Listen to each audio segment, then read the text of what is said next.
ಬೇಡಿಕೆ ತುಂಬ ಕಡಿಮೆ ಕೂಡ ಈಗ ಮೊನ್ನೆ ಅಸೆಂಬ್ಲಿಯಲ್ಲಿ ಕೂಡ ನಾನು ಒಂದು ಮಾತನ್ನು ಹೇಳಿದೆ.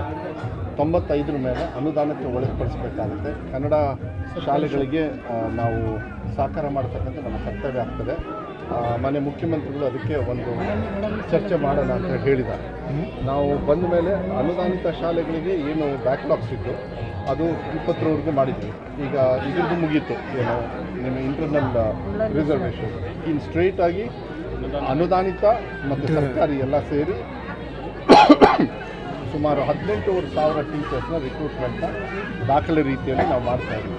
ಅದು ಭಾಳ ಒಳ್ಳೆ ರೀತಿಯಲ್ಲಿ ಆಗ್ತದೆ. ಅದು ಶಿಕ್ಷಣಕ್ಕೂ ಕೂಡ ವ್ಯವಸ್ಥೆ ಸರಿಯಾಗ್ತದೆ. ಮತ್ತು ನಾಡಿದ್ದು 4ನೇ ತಾರೀಕು ಅದಾದಮೇಲೆ ಮತ್ತೆ ಬರ್ತೀನಿ. ಏನು KPS ಶಾಲೆಗಳನ್ನು 500 ಅಂತ ಹೇಳಿತ್ತು, ಭಾಳ ಸಂತೋಷ ಆಗುತ್ತೆ. ಈಗ ಅದು 800ಕ್ಕೆ ಬಂದಿದೆ. ಆ ವಿಚಾರಗಳನ್ನು ಕ್ಯಾಬಿನೆಟಲ್ಲಿ ಪಾಸ್ ಆದಮೇಲೆ ಅದನ್ನು ಉದ್ಘಾಟನೆಯನ್ನು ಮಾನ್ಯ ಮುಖ್ಯಮಂತ್ರಿಗಳಿಗೆ ಇಲ್ಲೇ ಕರೆಸಿ ಇಲ್ಲಿಂದನೇ ಮಾಡಬೇಕು ಅನ್ನೋದು ನನಗೊಂದು ಆಸೆ ಇದೆ. ಮಾನ್ಯ ಮುಖ್ಯಮಂತ್ರಿಗಳು ಆಯ್ತು ಮಾಡೋಣ ಅಂತ ಹೇಳಿದ್ದಾರೆ. ಯಾಕೆಂದರೆ ಇದು ಭಾಳ ದೊಡ್ಡ ಪ್ರಾಜೆಕ್ಟ್. ಶಿಕ್ಷಣ ಇತಿಹಾಸದಲ್ಲಿ ಒಂದು ಭಾಳ ದೊಡ್ಡ ಇತಿಹಾಸ ಇದು.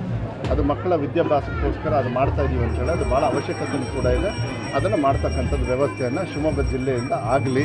ಕುವೆಂಪು ಅವರು ಹುಟ್ಟಿರ್ತಕ್ಕಂಥ ಒಂದು ಜಿಲ್ಲೆ ಇರೋದರಿಂದ ಅವರ ಆಶೀರ್ವಾದದ ಮೇಲೆ ಇದು ನಡೀಲಿ ಅಂತೇಳಿ ಆಸೆ ಇದೆ. ಆದಷ್ಟು ಬೇಗ 95 ಮೇಲೆ ಕನ್ನಡ ಶಾಲೆಗೆ ಅನುದಾನಕ್ಕೆ ಒಳಪಡಿಸ್ತಕ್ಕಂಥದ್ದನ್ನು ಪ್ರಾಮಾಣಿಕವಾಗಿ ನಾವು ಮಾಡ್ತೀವಿ ಅಂತ ವಿಶ್ವಾಸ ಇದೆ.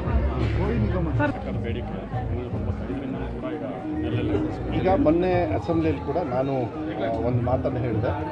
95 ಮೇಲೆ ಅನುದಾನಕ್ಕೆ ಒಳಪಡಿಸಬೇಕಾಗುತ್ತೆ. ಕನ್ನಡ ಶಾಲೆಗಳಿಗೆ ನಾವು ಸಾಕಾರ ಮಾಡ್ತಕ್ಕಂಥ ನಮ್ಮ ಕರ್ತವ್ಯ ಆಗ್ತದೆ. ಮಾನ್ಯ ಮುಖ್ಯಮಂತ್ರಿಗಳು ಅದಕ್ಕೆ ಒಂದು ಚರ್ಚೆ ಮಾಡೋಣ ಅಂತ ಹೇಳಿದ್ದಾರೆ. ನಾವು ಬಂದ ಮೇಲೆ ಅನುದಾನಿತ ಶಾಲೆಗಳಿಗೆ ಏನು ಬ್ಯಾಕ್ಲಾಗ್ಸ್ ಇತ್ತು ಅದು 20ರವರೆಗೂ ಮಾಡಿದ್ವಿ. ಈಗ ಇದ್ರದ್ದು ಮುಗೀತು, ಏನು ನಿಮ್ಮ ಇಂಟರ್ನಲ್ ರಿಸರ್ವೇಷನ್. ಇನ್ನು ಸ್ಟ್ರೈಟ್ ಆಗಿ ಅನುದಾನಿತ ಮತ್ತು ಸರ್ಕಾರಿ ಎಲ್ಲ ಸೇರಿ ಸುಮಾರು 18,000 ಟೀಚರ್ಸ್ನ ರಿಕ್ರೂಟ್ಮೆಂಟ್ನ ದಾಖಲೆ ರೀತಿಯಲ್ಲಿ ನಾವು ಮಾಡ್ತಾಯಿದ್ವಿ. ಅದು ಭಾಳ ಒಳ್ಳೆ ರೀತಿಯಲ್ಲಿ ಆಗ್ತದೆ. ಅದು ಶಿಕ್ಷಣಕ್ಕೂ ಕೂಡ ವ್ಯವಸ್ಥೆ ಸರಿಯಾಗ್ತದೆ. ಮತ್ತು ನಾಡಿದ್ದು 4ನೇ ತಾರೀಕು ಅದಾದಮೇಲೆ ಮತ್ತೆ ಬರ್ತೀನಿ. ಏನು KPS ಶಾಲೆಗಳನ್ನು 500 ಅಂತ ಹೇಳಿತ್ತು, ಭಾಳ ಸಂತೋಷ ಆಗುತ್ತೆ. ಈಗ ಅದು 800ಕ್ಕೆ ಬಂದಿದೆ. ಆ ವಿಚಾರಗಳನ್ನು ಕ್ಯಾಬಿನೆಟಲ್ಲಿ ಪಾಸ್ ಆದಮೇಲೆ ಅದನ್ನು ಉದ್ಘಾಟನೆಯನ್ನು ಮಾನ್ಯ ಮುಖ್ಯಮಂತ್ರಿಗಳಿಗೆ ಇಲ್ಲೇ ಕರೆಸಿ ಇಲ್ಲಿಂದನೇ ಮಾಡಬೇಕು ಅನ್ನೋದು ನನಗೊಂದು ಆಸೆ ಇದೆ. ಮಾನ್ಯ ಮುಖ್ಯಮಂತ್ರಿಗಳು ಆಯ್ತು ಮಾಡೋಣ ಅಂತ ಹೇಳಿದ್ದಾರೆ. ಯಾಕೆಂದರೆ ಇದು ಭಾಳ ದೊಡ್ಡ ಪ್ರಾಜೆಕ್ಟ್. ಶಿಕ್ಷಣ ಇತಿಹಾಸದಲ್ಲಿ ಒಂದು ಭಾಳ ದೊಡ್ಡ ಇತಿಹಾಸ ಇದು. ಅದು ಮಕ್ಕಳ ವಿದ್ಯಾಭ್ಯಾಸಕ್ಕೋಸ್ಕರ ಅದು ಮಾಡ್ತಾಯಿದ್ದೀವಿ ಅಂತ ಹೇಳಿ ಅದು ಭಾಳ ಅವಶ್ಯಕತೆ ಕೂಡ ಇದೆ. ಅದನ್ನು ಮಾಡ್ತಕ್ಕಂಥದ್ದು ವ್ಯವಸ್ಥೆಯನ್ನು ಶಿವಮೊಗ್ಗ ಜಿಲ್ಲೆಯಿಂದ ಆಗಲಿ. ಕುವೆಂಪು ಅವರು ಹುಟ್ಟಿರ್ತಕ್ಕಂಥ ಒಂದು ಜಿಲ್ಲೆ ಇರೋದರಿಂದ ಅವರ ಆಶೀರ್ವಾದದ ಮೇಲೆ ಇದು ನಡೀಲಿ ಅಂತೇಳಿ ಆಸೆ ಇದೆ. ಆದಷ್ಟು ಬೇಗ 95 ಮೇಲೆ ಕನ್ನಡ ಶಾಲೆಗೆ ಅನುದಾನಕ್ಕೆ ಒಳಪಡಿಸ್ತಕ್ಕಂಥದ್ದನ್ನು ಪ್ರಾಮಾಣಿಕವಾಗಿ ನಾವು ಮಾಡ್ತೀವಿ ಅಂತ ವಿಶ್ವಾಸ ಇದೆ.